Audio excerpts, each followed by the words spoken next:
das ferramentas existentes. Esse é o desafio da empresa, de trazer essas tecnologias, melhorar as formas de detecção de metabólitos, de reações, e também de simplificar e ampliar a disponibilidade desses testes. Então, é uma startup focada no desenvolvimento, na pesquisa, produção e comercialização de biosensores, né? E o escopo é de unir mesmo as expertises de saúde e da engenharia no desenvolvimento de biosensores.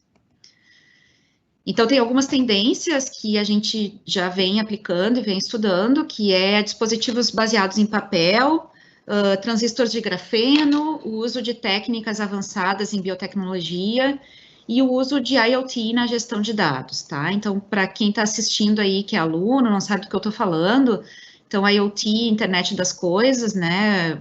Talvez depois, se o William quiser explicar um pouco melhor, porque é muito mais especialista que eu no assunto, pode falar alguma coisa. Então, basicamente, são tendências mundiais sobre o uso de desenvolvimento de biosensores, né? Principalmente quando a gente fala lá em dispositivos em papel. Hoje a gente tem uma literatura, uma determinação da Organização Mundial da Saúde, dos dispositivos responderem a um acrônimo que chama Assured, né? Que basicamente são dispositivos seguros, sensíveis e principalmente de custo acessível e que sejam fácil de serem usados pelo usuário final, né? Então, a ideia é que a gente explore não só esses dispositivos que têm um custo mais acessível, principalmente com o apelo da onde a gente vem, então, por isso a questão das dores da saúde, do cuidado em saúde, porque a gente está próximo ao diagnóstico num país onde não se tem uma renda muito alta, e a gente precisa achar alguma forma de tecnologia para suprir essas necessidades, né?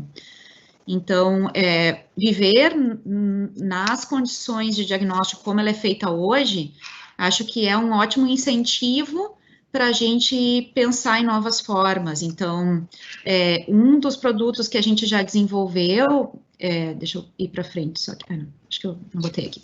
Então, um dos produtos que a gente já desenvolveu é um dispositivo baseado em papel que avalia o tempo de coagulação sanguínea. Então, é um dispositivo que aqui no mercado brasileiro a gente não conseguia ter acesso a ele, porque era um custo muito alto, esse teste à ponta de dedo, né, descentralizado de coagulação sanguínea, e talvez com esse dispositivo a gente consiga colocar no mercado brasileiro e no mercado de outros países com menores condições, né, com menor renda, uma forma alternativa de se fazer esse teste, e assim, é meio óbvio que aí a gente vai ter isso e a gente vai melhorar o cuidado. Então, eu acho que isso é o ciclo, né? A gente vê lá, a gente tem uma aluna que trabalha nisso, que desde lá do início do seu trabalho de conclusão de curso, é uma aluna da biomedicina, a Julia Cousin, e muitas discussões entre o William, ela e eu, tentando achar um foco do que a gente ia trabalhar. Então, da onde veio esse foco do que a gente ia focar, da onde a gente ia trabalhar? Da gente conhecer o cenário, da gente pensar em qual metabólito a gente precisa levar para fora do laboratório, qual a gente precisa de uma resposta rápida, qual não tem hoje no mercado. Então, são uniões, é uma união de muitos conhecimentos, da gente saber qual que é o público que precisa, qual que é o cenário que precisa dessa tecnologia ser desenvolvida, e da gente pensar, bom, temos como tentar fazer isso, a princípio tinha como, né, e foi avançando isso e se chegou num produto bem legal. Não sei se tu quer comentar. Eu acho que principalmente uma questão, eu acho que assim também é muito difícil fazer isso.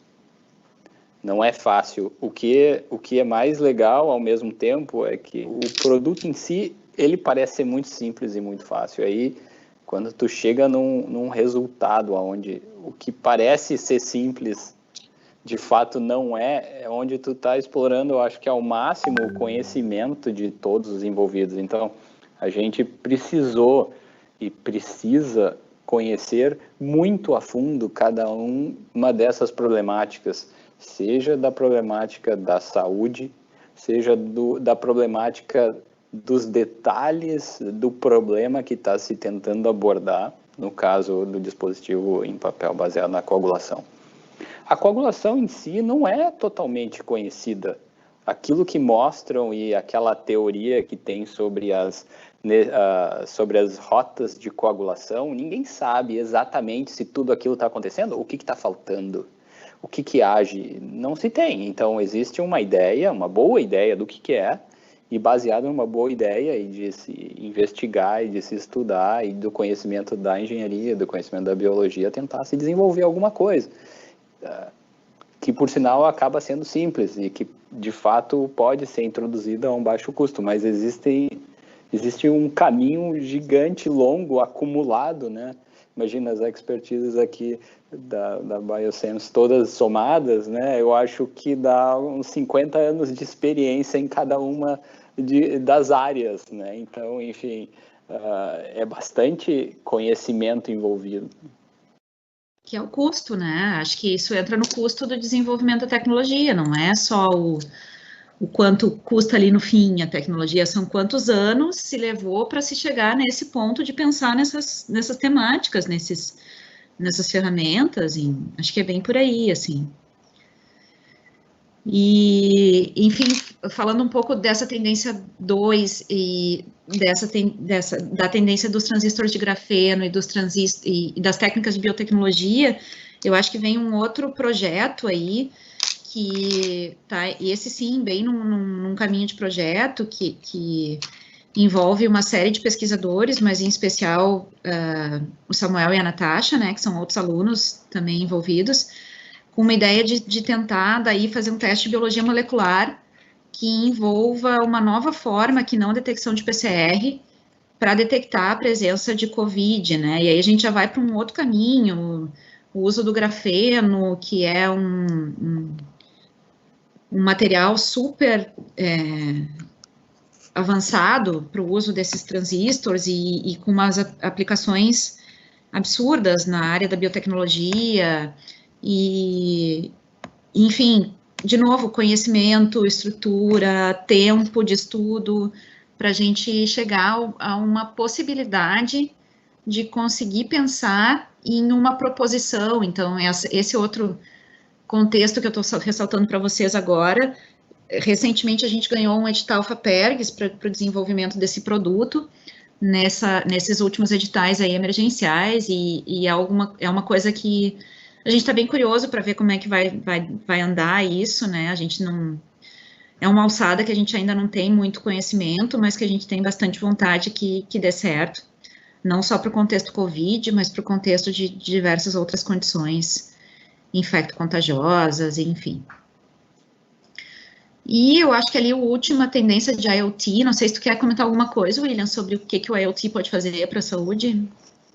Não, então, eu acho que existe, se a gente olha para um horizonte de tecnologia, né, a internet das coisas, né, as coisas de fato estarem conectadas entre si ou através de uma nuvem, ou seja lá onde for, né.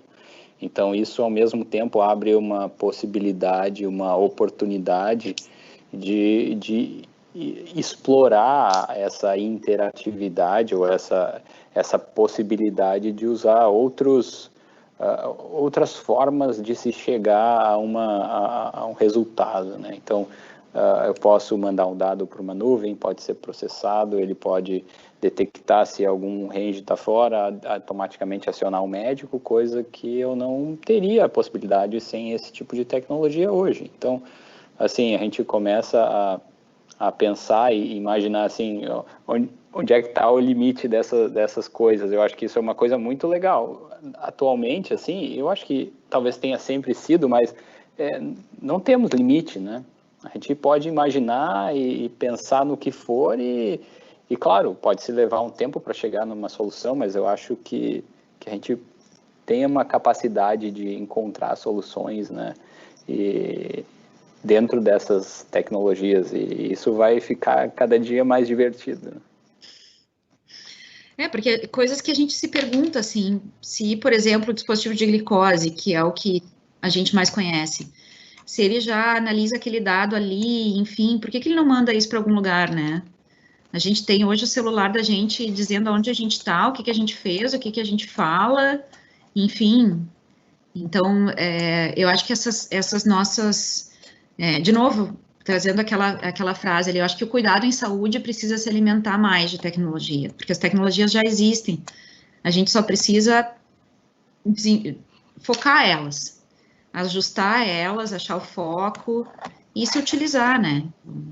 Eu acho que tem um problema de tradução, né? Eu acho que a gente, no início, quando a gente começou muitas das discussões, a gente tinha isso, né? Um problema de tradução de um universo para o outro, né? Então, de fato, achar um horizonte comum, assim, onde a gente consiga se entender com linguagens e métodos e formas tão diferentes, né? E abordagens tão diferentes, exige que o profissional em si tenha uma cabeça, de fato, muito aberta, né? A explorar outras vias, né?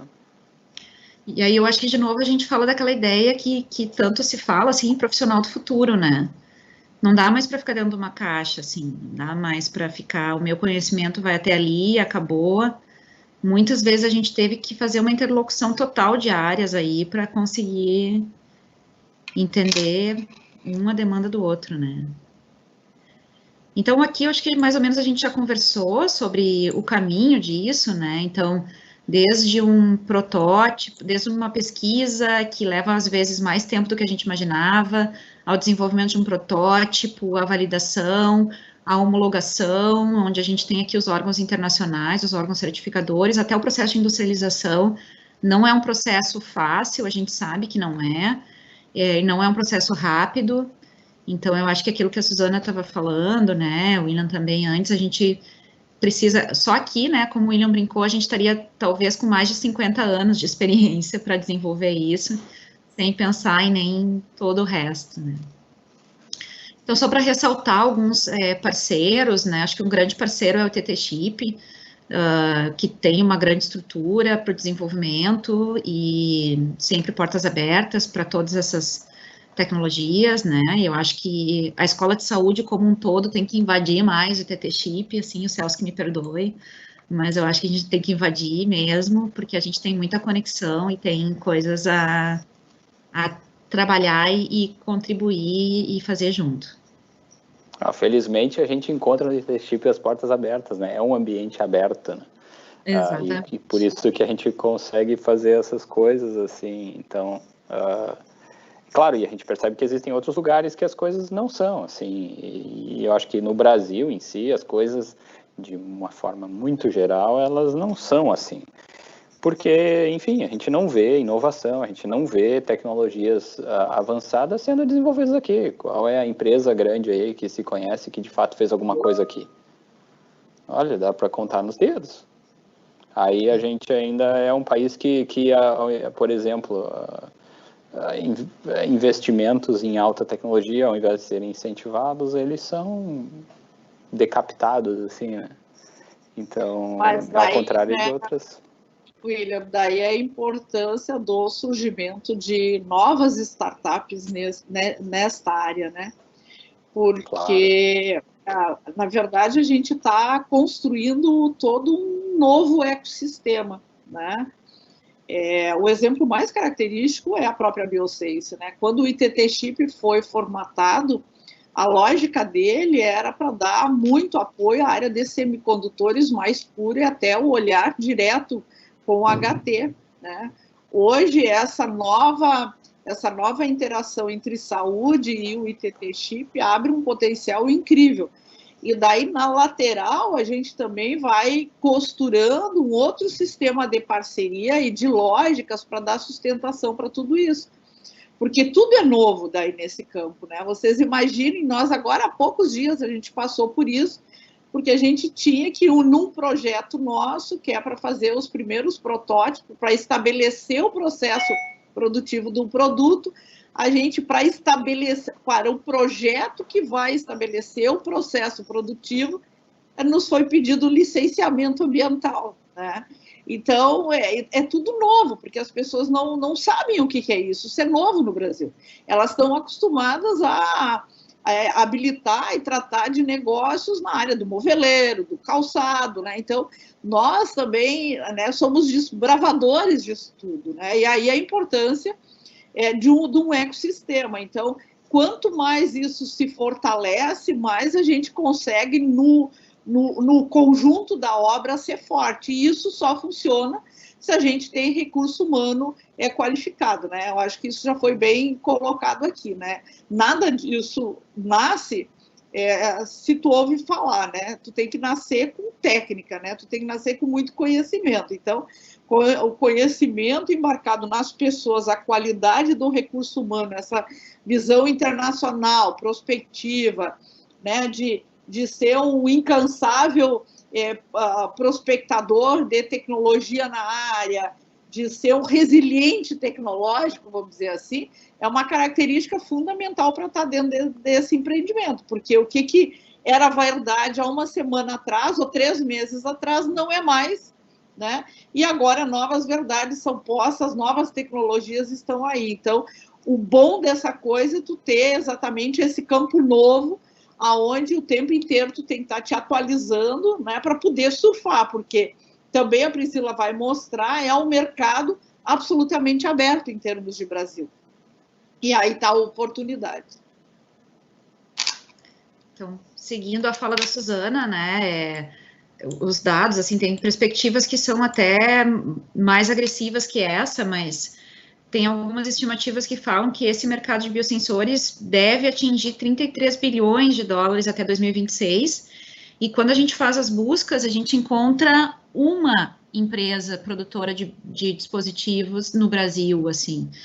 Então, essa escassez de indústria brasileira, ela é até humilde, assim, porque realmente, quando a gente pensa em como, acho que a Suzana estava falando antes ali, em quem produz alguma coisa no contexto Brasil, a gente, olha, pena para achar, né?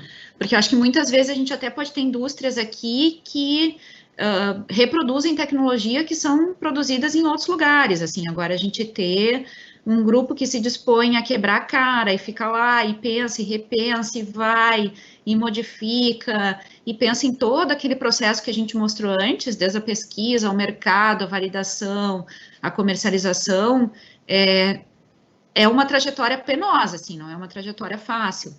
Às vezes seria muito mais fácil ficar num contexto de pesquisa e deu, né?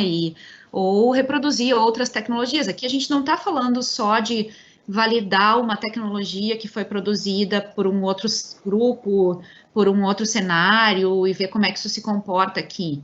Eu acho que o legal disso é a gente pensar em produzir mesmo, em produzir tecnologias com um olhar que responda a um mercado de um país que não tem tanta renda como o Brasil, ou não só para esse cenário, para outros também, mas que a gente saiba que a gente pode estar na criação, né, no desenvolvimento, e não só na validação, como a gente vê muitos grupos por aí. Então, esse é um produto, como a gente já comentou antes, que ele já tem registro de patente internacional, ele já está em processo de licenciamento para a empresa, que ele foi produzido num contexto de pesquisa dentro da universidade. É um dispositivo baseado em papel, então aqui vocês veem a imagem dele, para coagulação sanguínea. Então, como a gente já comentou, né, o surgimento dele veio num contexto de união aí de conhecimentos, de análises clínicas e engenharia, pensando que um foco muito interessante seria a coagulação sanguínea. Então, se tem alguém que está nos assistindo que não sabe por que a coagulação sanguínea, se a gente pensar, por exemplo, pacientes com infarto fazem testes de coagulação sanguínea, pacientes que tomam anticoagulantes orais, como, por exemplo, a varfarina, que é um grupo muito grande de pacientes, todos eles fazem controle da dose da medicação pela coagulação sanguínea. Pacientes com AVC, um dos pontos chaves para saber se a gente pode ou não dar uma medicação que pode mudar o percurso dessa pessoa é a coagulação sanguínea. Então, para vocês terem uma ideia, tem dados que falam que intoxicações por varfarina, né, problemas por medicação de varfarina, constituem a maior causa de internação por medicamentos que a gente tem. Então, é um mercado grande, aí a gente começa a pensar assim, tá, e aí, por que que isso fica na mão hoje de laboratório? Será que não tem uma forma que a gente pode fazer isso à ponta do dedo? Bom, tem. O que que tem? Deve ter uns 3 ou 4 dispositivos à ponta de dedo no mercado mundial, assim. E aí, por que que eles não são utilizados aqui no Brasil? Porque o custo deles é bem alto, bem superior ao que o nosso sistema, que as pessoas poderiam pagar. E aí a pergunta foi, será que a gente consegue fazer isso de uma forma mais barata? E aí foram anos de pesquisa em cima, né? De novo, a Júlia Cousin começando isso no TCC, junto com a equipe, e conseguimos fazer um produto que hoje parece que funciona bem e que acho que tem uma boa perspectiva de entrar no mercado. Então, hoje a gente pode, no futuro, ter aí um teste portátil, onde a gente pode pensar que a gente vai ter o exame sendo feito no consultório. A gente não precisa mais que essa pessoa venha antes, vá para uma coleta laboratorial, faça uma coleta de venopunção, para quem não sabe o que eu estou falando, que é uma coleta de braço, né, agulha mesmo. Isso vai ser substituído pela ponta do dedo. Então, a gente tem um resultado rápido, né, que vai estar na mão da pessoa que precisa fazer a tomada de decisão. Então, o grande apelo desses produtos é a gente pensar em agilizar a tomada de decisão, em facilitar, em melhorar a qualidade de vida das pessoas que são atingidas por isso. E aí, eu acho que depois disso a gente gostou da brincadeira e segue pensando em novos alvos. A gente já está aí com a Júlia também desenvolvendo um teste para dosagem de lactato, onde a gente está almejando os pacientes com suspeita de sepse, principalmente no contexto pré-hospitalar, que é um outro cenário que precisa de olhares, precisa de cuidado. A gente está com essa perspectiva de um novo teste de biologia molecular para infecção do COVID, que depois pode vir a ser ampliada para outras infecções.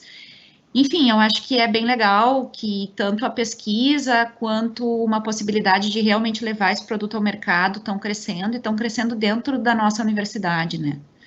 E unindo a saúde e a engenharia, né, nas suas diversos olhares e nas suas diversas formas. Então, esse é o último slide, nossa parte finaliza aqui, que o nosso foco é em desenvolver novas tecnologias para a saúde, partindo das dores da saúde, partindo das necessidades que a gente vê de melhorar o cuidado, sempre com foco nessa ideia de mudar cenários, né, de melhorar a qualidade de vida e melhorar o sistema. E é claro que talvez não seja só o foco de melhorar a qualidade de vida da pessoa, talvez a gente consiga com isso até fazer economias no cuidado, melhorar o fluxo e dar mais segurança para quem está lá na frente atendendo, né? Então,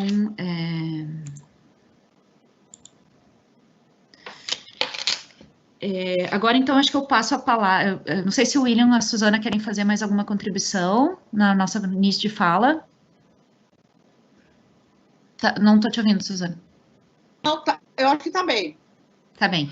Então, agora eu passo a palavra para a Tonan para fazer a apresentação de uma outra tecnologia que vem sendo trabalhada no contexto do PPG da Psicologia em parceria com a computação aplicada.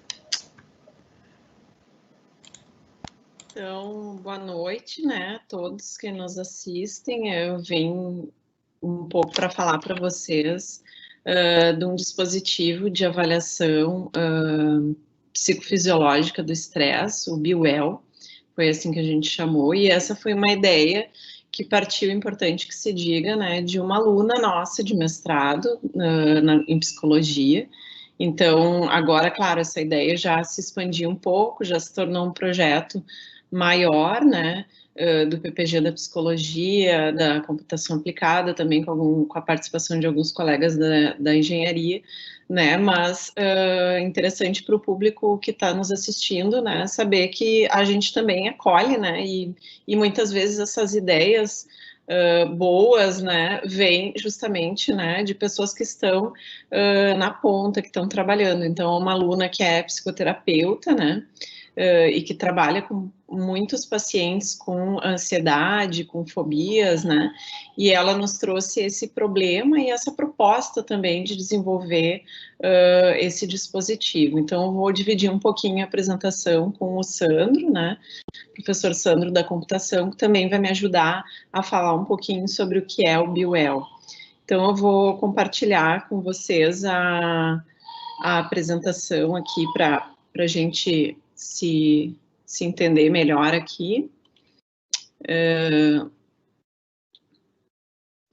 Então, o BioWell, né, eu sou psicóloga, sou do PPG da saúde, né, da psicologia e da saúde coletiva, e a primeira coisa que eu queria falar, assim, é que, na verdade, hoje, quando a gente fala dessa relação de tecnologia, estresse e saúde, né, muitas vezes a gente fala num sentido negativo, né, de quanto, assim, o volume, né, de informações, o tempo que as pessoas estão conectadas, o excesso, né, de tecnologias, também até pela questão das mídias sociais, da exposição em mídias sociais, muitas vezes o quanto isso pode gerar estresse, pode gerar problemas, né, na saúde das pessoas.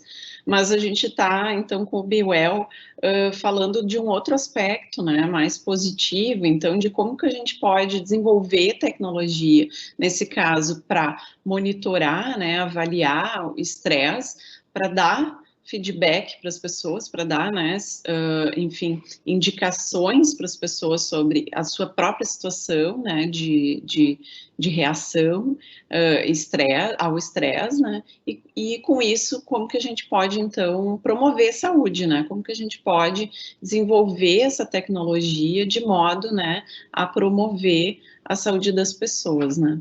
E aqui eu trago alguns possíveis designs, né, que alguns já têm até comercializáveis, né, o mais comum deles talvez seja esse formato de relógio, né, mas também tem alguns outros formatos que vai perto da mão, no pulso, né, e aí eles vão captar sinais, né, e enviar por Wi-Fi para aplicativos, né, móveis aí no celular, que a pessoa vai poder ter essas informações, como, por exemplo, da frequência cardíaca, né, o número de passos, então, que a pessoa dá, né, para controlar a questão da atividade física, por exemplo, né,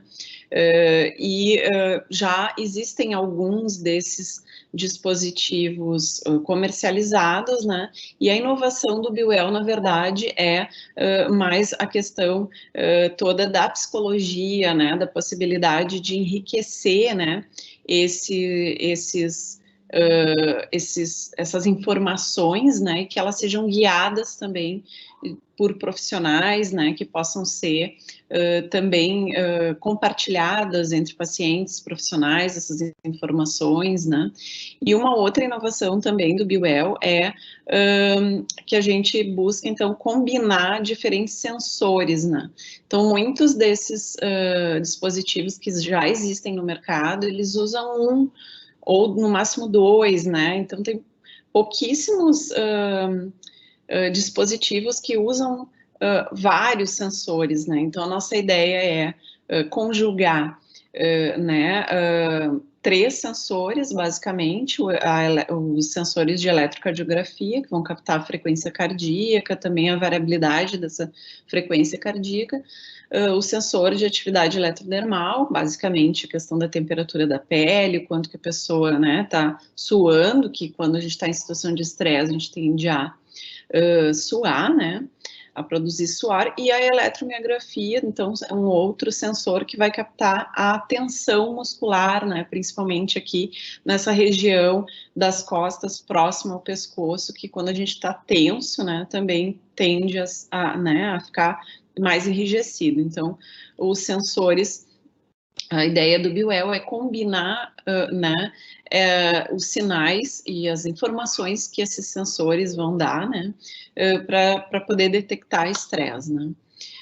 Então, aqui só uma ilustração, né, algumas fotos do protótipo, na verdade, enquanto a gente está testando ele, né, por enquanto, a gente, para validar também coloca outros sensores já validados, já comercializados no mercado, como o Essence, que é um sensor para detecção da atividade eletrodermal, e a Polar, né, que é aquele mais tradicional, de volta do, né, perto do, na região acima da cintura, né, para a frequência cardíaca, e os sensores do Bitalino, né, que daí transmitem por Wi-Fi, né, os dados, que é o que a gente está testando. Então, se a ideia do BeWell é que seja um colete vestível, né, no futuro.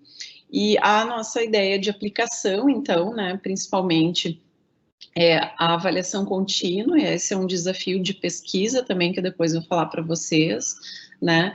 Então, a avaliação contínua do estresse, que a pessoa possa vestir esse dispositivo e ficar por dia, né, horas, várias horas ao longo do dia, por vários dias seguidos, que ela possa usar esse dispositivo e a gente possa detectar, então, como é que ela reage, né, a situações em diferentes contextos, né, a diferentes tipos de estímulos e situações estressantes, né.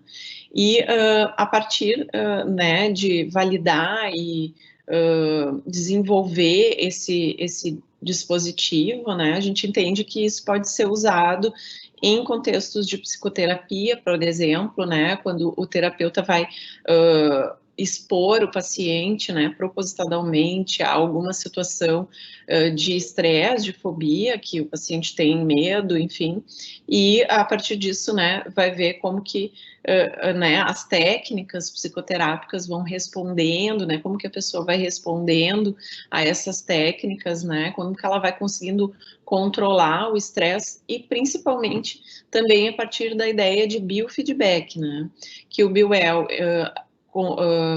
podendo funcionar em conjunto, né, com o app da pessoa e também esses dados serem compartilhados, né, com profissionais de saúde, por exemplo, né, com seu terapeuta, né, ele pode, com isso, conseguir identificar mais facilmente as suas próprias respostas ao estresse, o quanto ele está respondendo a uma situação estressante, como, por exemplo, uma entrevista de emprego, né, como, por exemplo, uma apresentação que ele vai fazer, etc., né.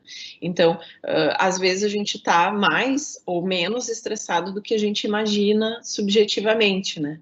Então, combinar esses diferentes sensores e sinais pode nos dar, né, essa ideia mais aproximada, melhor, né, sobre realmente como que fisiologicamente eu estou respondendo a esse estresse, né, embora muitas vezes eu possa até estar mais estressado do que eu imagino na minha cabeça, né, embora no meu corpo eu já consigo, né, regular mais as minhas emoções. Então, isso pode ajudar as pessoas nesse autocontrole, nessa autopercepção, né. E a ideia final seria conjugar tudo isso, né, justamente com aplicativos que pudessem orientar a pessoa a né, usar estratégias cognitivas ou comportamentais, né, para manejar com essas situações de estresse e ansiedade. Então, algumas das possibilidades e também desafios, né, para as pessoas em termos de pesquisa e também de aplicação, né, que estão nos ouvindo, que podem vir a ser nossos alunos, né. Primeiro é importante entender que essa reação ao estresse, né, ela é muito particular de cada um. Então, por isso que usar diferentes sinais, né, e fazer todo esse processo de validação, de entender como que isso funciona, como que isso interage com a percepção subjetiva das pessoas é importante, uma vez que uma coisa pode ser muito estressante para mim, mas pode não ser para outra pessoa, né? E em diferentes situações, né, isso pode causar reações distintas. Então, isso é uma possibilidade para o BeWell, mas também um desafio em termos de pesquisa, né, para a gente poder investigar e, né, possibilidades de alunos, né, se inserirem por aí.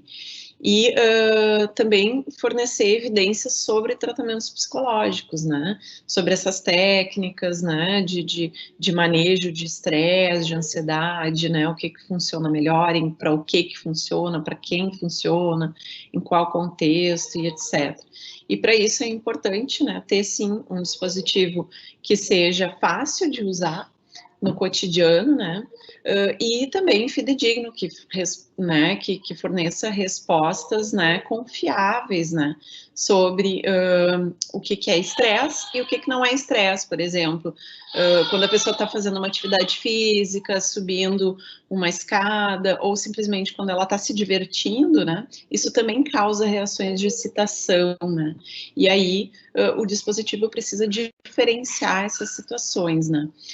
E por fim, né, a questão da aprendizagem da máquina, que aí depois o Sandro vai entrar um pouquinho mais nisso, né, mas também que o paciente aí, né, ele pode dar pistas para o app do que está acontecendo com ele, né, se ele realmente está estressado, está passando por uma situação de estresse, ou ele está fazendo qual atividade, né, e então isso pode ser uma outra possibilidade que a gente ainda está trabalhando dentro do BioWell. Então, eu vou falar um pouquinho agora, antes de passar para o Sandro, de como é que a gente está nesse trabalho, né?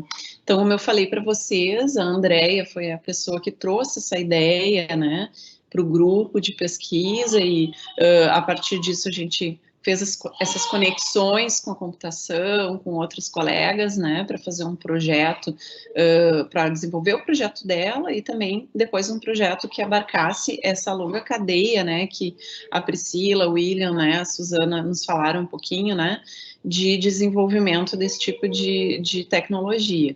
Então, na parte da psicologia, né, consiste muito em realizarmos experimentos, né, que induzem estresse nas pessoas, né, para ver, então, como é que o dispositivo identifica, né, a partir desses inúmeros sensores, como é que ele identifica, né, está identificando ou não essa situação de estresse. Então, a gente usou um paradigma experimental, bastante conhecido na área de pesquisas sobre estresse, né, que consiste em os participantes voluntários passarem por uma banca, né, como se fosse uma banca de emprego, uma banca treinada, que não dá muito mole, digamos assim, né, e a pessoa tem que fazer uma apresentação, né, livre, verbal, e depois disso uma tarefa aritmética, que a gente dá um número bem grande, assim, para ela, né, 2.000 e não sei quanto, e ela precisa fazer uma subtração serial desse número, até onde ela conseguir, com um período fixo de tempo, né. Então, é uma experiência que induz uma situação de estresse, né, em laboratório. E aí, além disso, a gente faz a coleta do cortisol salivar, né, que o cortisol é um marcador biológico, né, do estresse, um marcador hormonal do estresse, né. A gente aplica também instrumentos psicológicos para saber, bom, qual é que é a percepção da pessoa, né, o quanto ela está estressada ou não em cada momento desse experimento, né. E os sinais que eu falei, os sensores vão captando, né, os sinais ao longo de todo o experimento, e a gente vai fazendo análise, então, no período antes, né, antes de passar pelo estresse, durante, né, logo depois, também do experimento. O processo todo dura em torno de 1h30. E para esse trabalho, né, a gente contatou mais de 70 pessoas voluntárias, né, ao longo do ano passado. Tinham que ser pessoas entre 18 e 35 anos, saudáveis, né. Algumas delas a gente não podiam participar do experimento, então, porque tinha uma série de critérios de exclusão, né, por exemplo, uma pessoa que tinha já algum problema psicológico, né, ou psiquiátrico, a gente não podia fazer ela passar por mais esse estresse, então ela não passava pelo experimento. Aqui algumas fotos, né, do experimento, ressaltando, então, assim, também a nossa banca ali, né, são alunos de psicologia, também a gente tem alunos da educação física, né, tem a possibilidade de inserir alunos da físio, da fisioterapia, da enfermagem, né, nessa parte mais do experimento de estresse, né.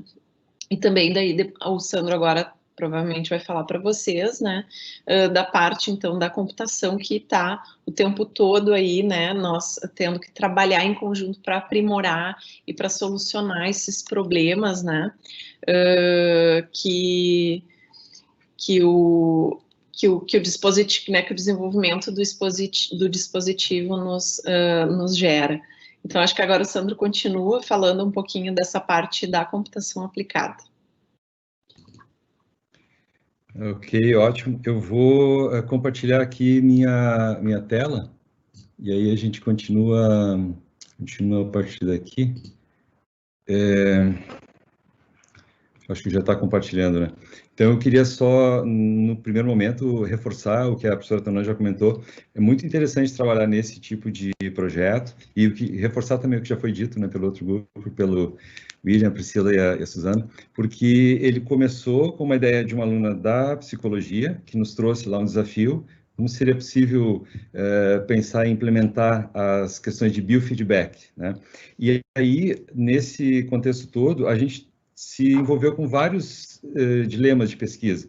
Então, um desses dilemas de pesquisa é o primeiro ponto que nós tivemos que ultrapassar, que é identificar como realmente se associa ou não se associa um determinado sinal fisiológico, alguma informação psicofisiológica, com o estresse, né, objetivamente. Então, isso é um campo de pesquisa. Eu acredito que a gente já tem alguns resultados, mas é um campo que vai muito longe ainda, né? A gente espera aprofundar.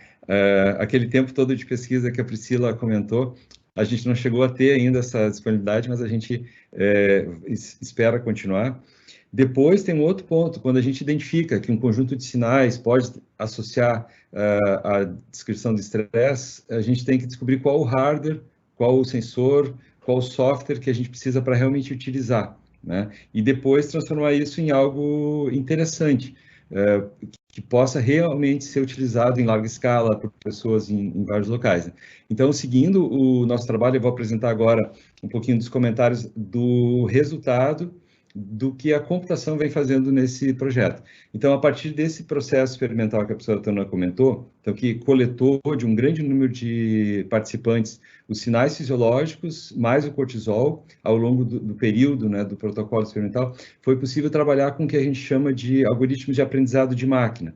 Então, esses algoritmos de aprendizado de máquina, de uma forma resumida, eles utilizam esse grande volume de dados de sinais fisiológicos que são armazenados em taxas altíssimas, 100 Hz, por exemplo, de coleta, então é um volume bem significativo, e nós utilizamos tanto técnicas de processamento de sinais, como técnicas de aprendizagem de máquina para gerar modelos que permitam, então, utilizar esses dados para identificar em novos participantes essa mesma situação.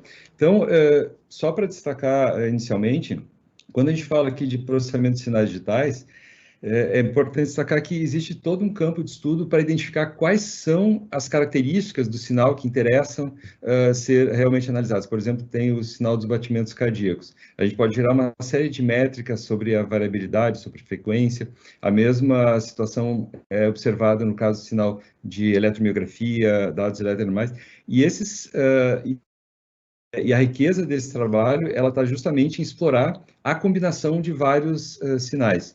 No início do trabalho foi feita uma revisão grande de literatura e a gente identificou, como a professora Tonan comentou, que os trabalhos usavam poucos, normalmente um sinal só, e além disso usavam com sensores que não eram tão confiáveis ou não tinham uma qualidade muito grande. E de 2 anos para cá, o tempo que mais ou menos a gente está trabalhando, a gente observou um aumento gigantesco na capacidade desses sensores. Então, ao mesmo tempo, a qualidade vai aumentando e também a diversidade de sinais fisiológicos que podem ser monitorados vem mudando também. Então, os resultados que a gente teve nesse primeiro momento, depois dessa coleta, foram de configurações, foram testadas várias configurações, tanto de processamento de sinais para extração das características dos diversos sinais fisiológicos, como também de configuração desses sinais entre si. Então, a gente tem alguns resultados que, inclusive, foram publicados. Nós tivemos uma notícia nessa semana no evento que chama Bracis, que é uma conferência de inteligência artificial no Brasil, que é a mais conceituada no Brasil nesse momento, né? E os resultados que a gente obteve são bastante bons, então a gente consegue ter uma precisão de 97% ou 98%, dependendo do algoritmo que a gente utiliza, dependendo da configuração de sinais que a gente utiliza, né? E isso nos encoraja bastante. É claro que essas todas, elas precisam avançar muito, porque os sinais, eles também têm um componente particular, né? Como a professora Tana já comentou, os indivíduos, eles reagem de maneira diferente, e mesmo os sinais, eles têm comportamentos, amplitudes, frequências um pouco diferentes entre esses indivíduos. Então, tem uma ampla gama ainda de estudos para ser realizado nessa questão, né? Mas a gente já tem um bom ponto de partida. Esse modelo que é gerado, então, e que tem uma precisão de 97%, 98%, que eu estou comentando aqui, é o que é utilizado na segunda etapa desse projeto, que aí é o que eu estou mostrando agora nessa tela, o aplicativo móvel que foi construído, ele também foi construído, está em etapa de publicação, tá? Então, ele é um aplicativo móvel que tem duas grandes funções. Uma primeira função é promover a interação, como a professora Tana já comentou, entre uma pessoa e o profissional da saúde. Nessa interação, o profissional da saúde, ele tem as facilidades normais que a gente tem nesse tipo de aplicação hoje em dia, envio de mensagens, acompanhamento do histórico de mensagens, né, sugestão de agenda, sugestões de intervenção, mas ele tem também uma possibilidade que só esse tipo de aplicativo proporciona, que é acompanhar em detalhes os sinais daquela pessoa, ou o conjunto de sinais que foi definido, né? Então, o aplicativo, ele tem uma ideia geral que está representada aqui, né? A partir de uma coleta contínua, né? Esses sinais são analisados e interpretados, e quando um desses conjuntos de sinais pode ser associado a um daqueles padrões pré-definidos de estresse, então, no caso, o aplicativo, ele tem condições de indicar essa situação ou para a pessoa que está usando, ou para o paciente, desculpe, o profissional de saúde, né, que vai, então, encaminhar para o seu paciente algum tipo de sugestão, algum tipo de intervenção. Então, esse aplicativo, ele foi desenvolvido também na Unicinos, ele foi desenvolvido com uma das parcerias, que é a Bitalino, inclusive o código dele, uma parte do código dele, foi compartilhada com a empresa Bitalino, que é a empresa que desenvolveu esse hardware, né, que é uma empresa portuguesa e que é parceiro também do projeto. E nessa área, nós temos uma série de desafios que eu fiz questão de destacar aqui. Primeiro, a velocidade de aquisição dos dados e a velocidade de classificação desses dados, porque a capacidade de processamento desses dispositivos, às vezes, não é a mais adequada para todos os cenários, né? E existe também um desafio ligado ao acompanhamento do histórico dos contextos dessa pessoa que está usando, desse paciente, desse usuário. Então, o histórico, ele pode ajudar numa série de situações, a identificar uma série de situações, como a professora Tana já comentou, quando uma pessoa faz, por exemplo, muito exercício físico, né, ou faz pouco exercício físico, ele vai ter uma implicação completamente diferente na forma de interpretar esses sinais. Então, aqui a gente pode ver algumas telinhas do aplicativo, e aqui a gente pode ver alguns exemplos de como o aplicativo pode mostrar o que está acontecendo num dos sensores que são utilizados para coletar esses dados, né? E uma forma de esse aplicativo é um material que também foi desenvolvido, que é uma aplicação desktop, que permite que ou o usuário ou o médico possam acompanhar esses históricos de uma forma a proceder a alguns tipos de análise, alguns tipos de classificação, né, integrado, e também utilizar esse tipo de recurso para outras atividades, como atividades de recomendação, né, que seria uma forma da inteligência artificial que nós estamos desenvolvendo nesse projeto, apoiar o profissional de saúde, ajudando o profissional de saúde a analisar esse grande volume de dados que é gerado e que tem muita suscetibilidade aos contextos em que ele é gerado, né? Então, esse é um aspecto que nós consideramos bastante interessante. E só para trazer um exemplo que está fora desse contexto, mas é relacionado também de outra maneira, com a pandemia, o que aconteceu é que o mundo inteiro ficou em reclusão, né? Alguns aplicativos que são amplamente utilizados, como o Fitbit, que permitem que a pessoa utilize durante o dia, que seus sinais sejam monitorados e esses sinais sejam gravados na nuvem e depois analisados para várias diferentes necessidades. Eles indicaram, a partir desse acompanhamento, que já era um acompanhamento que existia antes da pandemia, que houve uma redução drástica de cerca de 20% a 25% da atividade física das pessoas naquele momento. Então, esse é um outro potencial que esse tipo de aplicação de biofeedback de maneira mais abrangente pode proporcionar, que é o acompanhamento do estado de saúde ou do estado de aspectos da saúde de uma grande parte da população, ou pelo menos de setores da população que precisariam ter algum tipo de acompanhamento, né? Então, indo adiante, nós queremos a equipe, né, é muito interessante o trabalho, ele realmente foi construído em conjunto, envolvendo psicologia, fisioterapia, a educação física, a computação, a engenharia elétrica, né, e outras áreas também. Então, aqui a gente tem algumas fotos do momento que a gente ainda podia ficar perto, sem máscara, né, está todo mundo aqui em algumas reuniões de trabalho do grupo, né. E eu tenho aqui também um último slide comentando alguns parceiros. Então, nós temos uma parceria com o professor Matheus Lewandowski, que era professor da Unicinos até pouco tempo e mudou a residência dele para a UFPEL. Ele continua colaborando com esse projeto, né? Existem dois professores da Friedrich Alexander Universität, que fica na Alemanha, em Erlangen. Eles trabalham com psicologia, o professor Niklas Roder, e com computação, o professor Bjorn, e eles acompanham o projeto, inclusive uma das verbas que o projeto já recebeu, da agência Bailat, veio através da interação com eles, né? Então, existe também uma interação com a UFSPA, através da participação do professor Silvio Casella, né? E a professora Elisa Kern Castro atualmente atua na Universidade de Lusíada e continua participando também do projeto, então é um contato que o projeto começou a desenvolver, na verdade, quando a professora se deslocou para Portugal, né? E, além disso, nós temos uma parceria com esse grupo, né, que na verdade é uma empresa que chama Vitalino, mas que é uma empresa que surgiu da universidade. Então, ele tem um cenário que é muito interessante, muito motivador. É um grupo da universidade, nós temos lá contato com o professor Hugo Silva, que desenvolveu esse projeto, foi aprovado num daqueles editais do Horus do 2020 da União Europeia, e aí ele começou uma produção em larga escala e depois abriu essa produção para uma série de parcerias, né? Esse conjunto de parcerias também nos motiva muito, né, a avançar. E o projeto recentemente recebeu esses dois fundos, um da FAPERGS e outro da Bailat, né, durante esse ano e o ano passado, e nós temos algumas empresas procurando e fazendo contato para o desenvolvimento.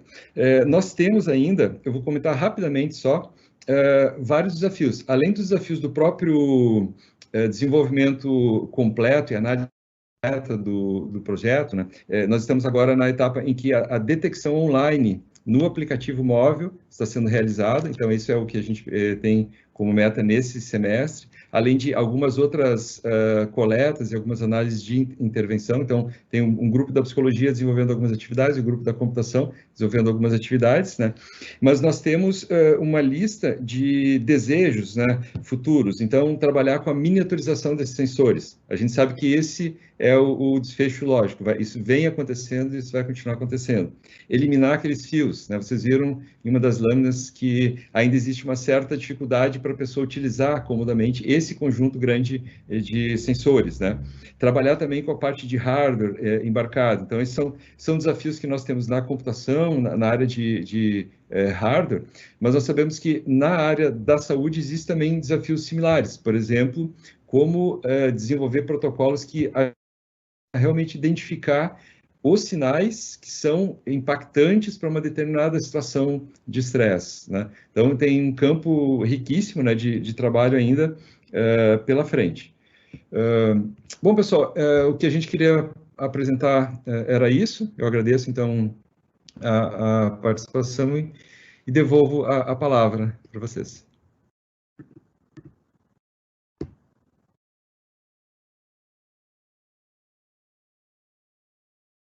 Priscila, eu acho que o teu áudio está mudo. Tá, agora vi. Eu acho que então a gente pode abrir para as perguntas, né? Não sei quem da plateia teria alguma questão que queria colocar. Eu estou vendo aqui que a Ana Paula, que essa até é minha conhecida, já deixou uma pergunta, eu vou puxar aqui à frente para começar a discussão dela, que ela colocou que estava adorando o compartilhamento das experiências, e ela perguntou como a gente vê os novos profissionais quanto à questão cultural entre eles e o mercado. Eu acho que é uma ótima colocação que a Ana faz, que eu acho que é um desafio bem grande para a universidade mostrar para os profissionais, em especial da área da saúde, a conexão com o mercado, né? Porque eu acho que é uma coisa que a gente se distancia muitas vezes de não levar em consideração o custo do cuidado em saúde, o custo das tecnologias, o custo de como é o cuidado hoje, como ele pode melhorar. Eu sei que a Ana tem bastante conhecimento nisso, vou trazer aqui, Ana, aquela questão de o cuidado, a remuneração baseada em serviço, né, que a gente chama o fee for service, que é hoje nossa linha, né, que é assim, a gente faz um atendimento em saúde, a gente ganha porque a gente fez o atendimento. Então, se 10 serviços diferentes fizerem o atendimento, esses 10 vão ganhar o valor igual. E a gente está migrando para um novo cenário que a gente chama fee for value, né? Que eu acho que é o remuneração em valor. Então, quem presta o melhor cuidado, e esse melhor cuidado, não necessariamente ele vai... Enfim, tem infinitas maneiras de ser um melhor cuidado. Às vezes o melhor cuidado vai ser mais caro, sim, mas ele vai ter um melhor cuidado, essa pessoa vai ter melhores resultados, essa pessoa vai ficar melhor atendida, e isso às vezes parece que é um pecado na área da saúde, a gente falar em custo. Eu acho que é um desafio para a universidade a gente desmistificar a questão de custo em saúde, a gente tem que falar sim, a gente tem que falar quanto custa os atendimentos hoje, a gente tem que falar como pode isso ser diferente, para a gente ter minimamente essa noção. E eu acho que não é que eu acho, né? Acho que a Ana está aqui, é uma grande conhecedora da temática. As tendências são que o futuro a gente vai falar em remuneração fee for value, né? Qual que é o valor que esse cuidado dá e não serviço. Só fazer não vai mais ser o suficiente. A gente vai ter que fazer o melhor possível. Então acho que eu deixo aberto aqui. A Priscila está finalizando, contribuir, eu acho. Eu posso comentar. Eu acho que nesse sentido de fee for value, nesse sentido que tu fala, assim, bastante da gente estar falando do bem-estar objetivo que vocês trouxeram até agora, eu acho que um dos aspectos que a Faculdade de Psicologia, especialmente PPG, pode contribuir bastante é um olhar para também o bem-estar subjetivo dentro das tecnologias. É a gente olhar para onde está a questão do afeto positivo, do afeto negativo, como é que a gente está cuidando do nosso paciente, não só criando os melhores dispositivos que vão dar conta, então, desse bem-estar objetivo, dar conta, então, dessa situação mais de cuidados à doença do paciente, seja essas doenças crônicas que vocês trazem, ou até o estresse crônico que foi trazido pela Tonã e pelo Sandro.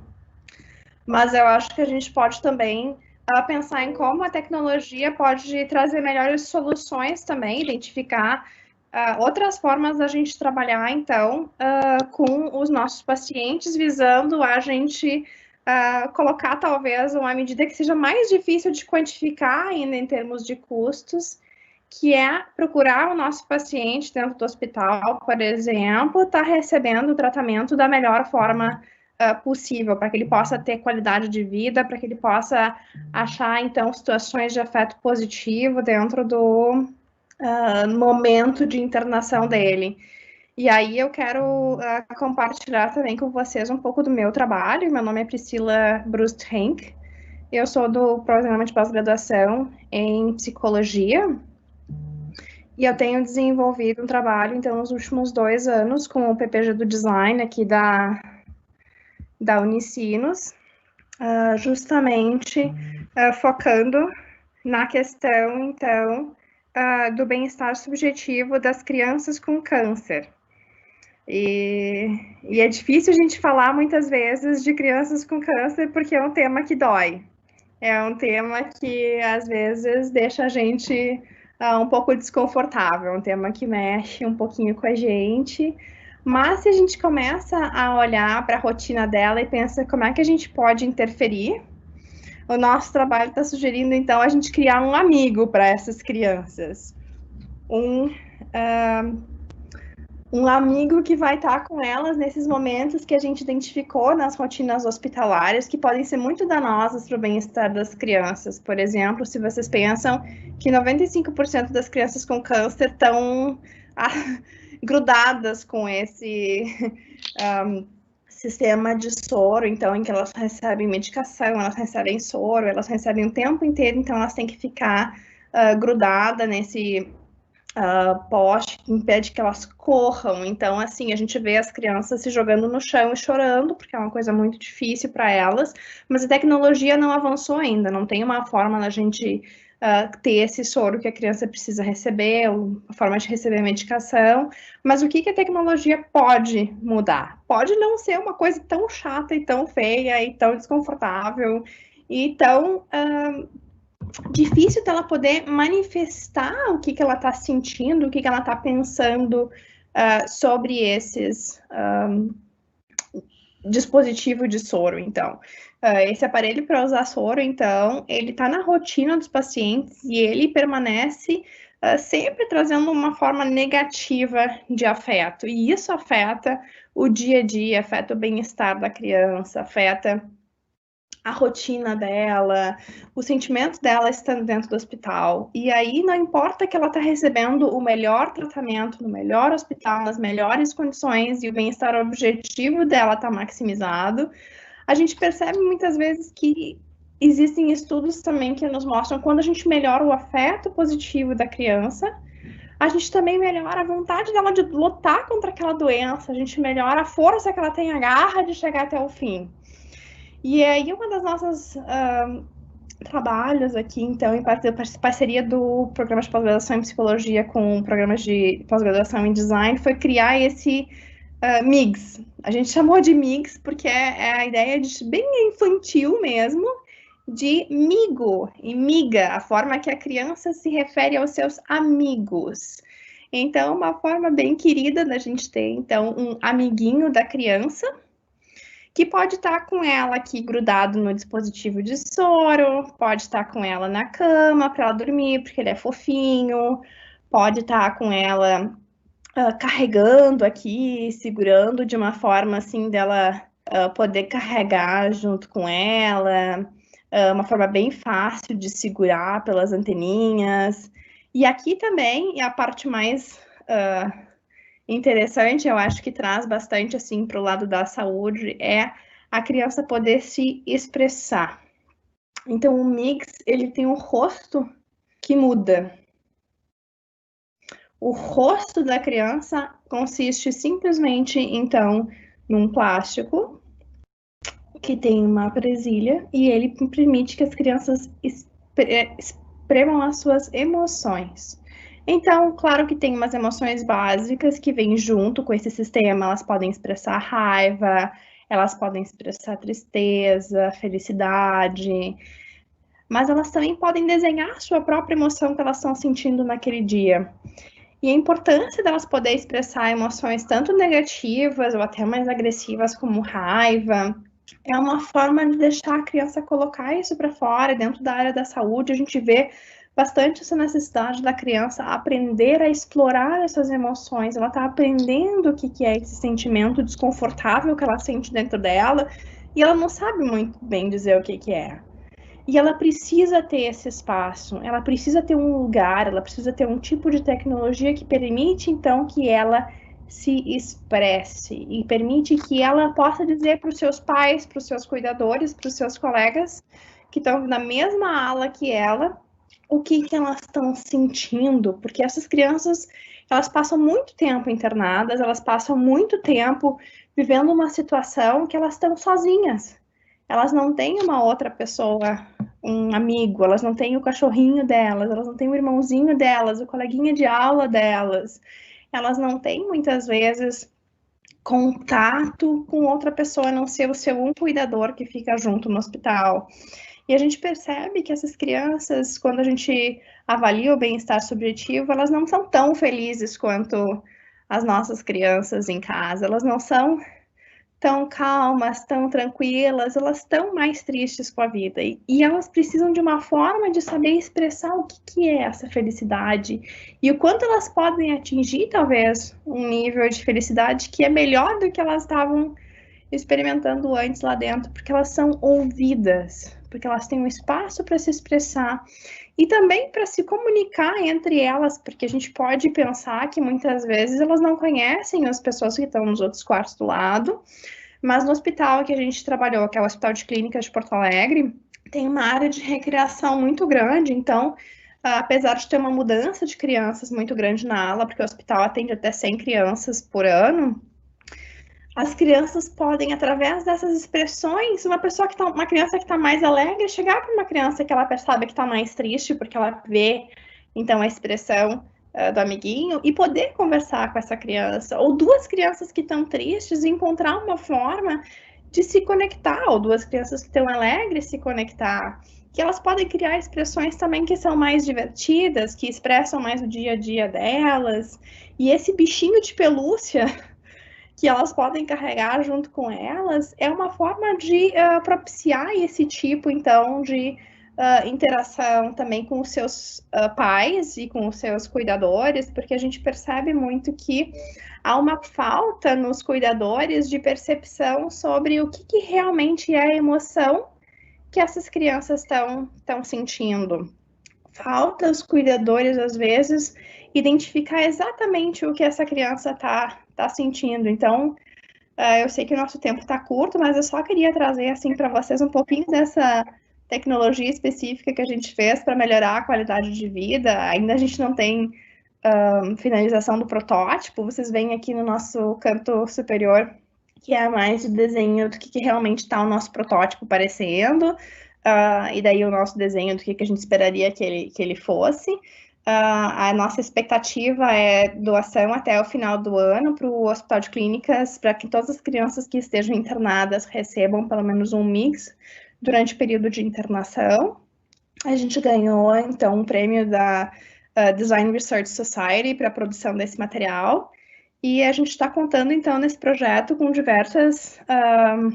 trabalho de diversos colegas da URGS, da UFSPA, da UFMG, além dos nossos programas aqui da Unicinos, e com alunos de graduação e pós-graduação. Então, é um espaço bem aberto para quem quiser participar, conhecer e propor também novos projetos. A gente está entrando agora no Hospital Santo Antônio também, que é o Hospital da Criança, da Santa Casa, para trabalhar também com outras ideias que a gente pode desenvolver num ambiente que é um pouco diferente dessa recreação e internação, que é um ambiente mais ambulatorial, e pensar que tipo de forma a gente pode trabalhar com produtos, serviços, para chegar perto dessas crianças. Então, acho que só queria trazer um pouquinho, uma palhinha desse outro trabalho que foge um pouco desse bem-estar subjetivo, mas vem para essa área, então, que a gente pode trabalhar também com o bem-estar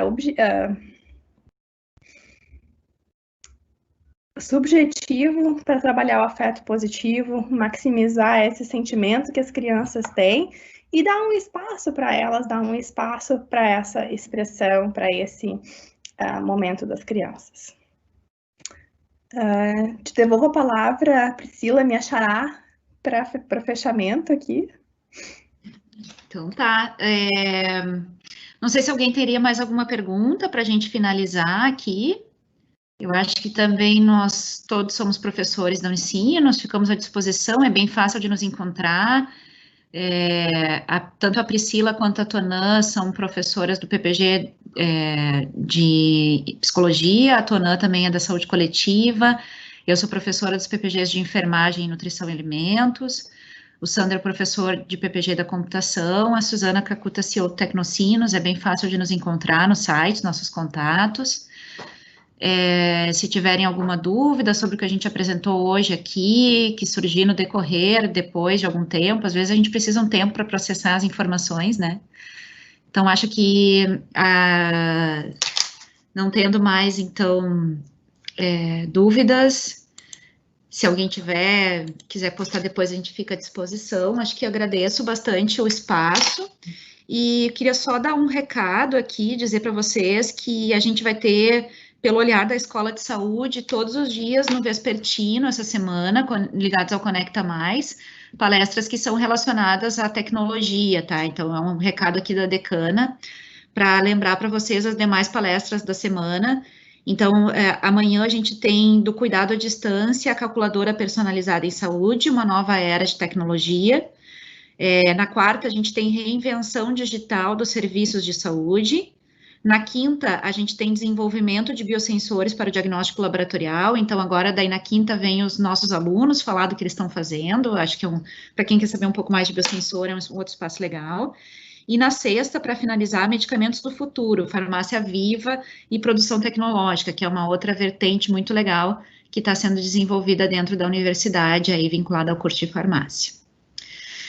Então, acho que, sem demais, agradeço a presença de todos. Foi um prazer estar aqui com vocês. E acho que era isso. Vou bater uma fotinha. Tchau, tchau. Tchau, tchau. Tchau, pessoal. Foi ótimo. Até mais. Tchau, pessoal.